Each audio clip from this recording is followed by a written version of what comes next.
લ્યો બોલો ગાંધીનગર પાટનગરમાં પણ રસ્તાના કામમાં લોટ પાણીને લાકડા સેક્ટર નંબર 12માં બનાવેલ રસ્તો સંપૂર્ણપણે ધોવાઈ જતા લતાવાસીઓ હેરાન પરેશાન હાલ રસ્તો કાદવ કીચડની હાલતમાં ફેરવાયો। હવે જોઈએ ગાંધીનગરથી આમતક ન્યૂઝ બ્યુરોના પ્રતિનિધિ જનક પટેલનો એક વિસ્તૃત અહેવાલ।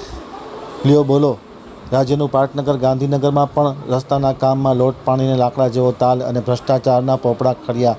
વાત આપણે કરી રહ્યા છીએ ગાંધીનગરના સેક્ટર 12ના રસ્તાની કફોડી હાલતની। વરસાદ બાદ બનાવવામાં આવેલ રોડ ફરીથી ધોવાઈ ગયો છે। સેક્ટર 12 ઉમિયા મંદિર પાછળ રોડ બનાવવામાં આવતા હવે આ રસ્તો ધોવાઈ ગયો છે અને કાદવ કીચડ જેવી પરિસ્થિતિ જોવા મળી રહી છે।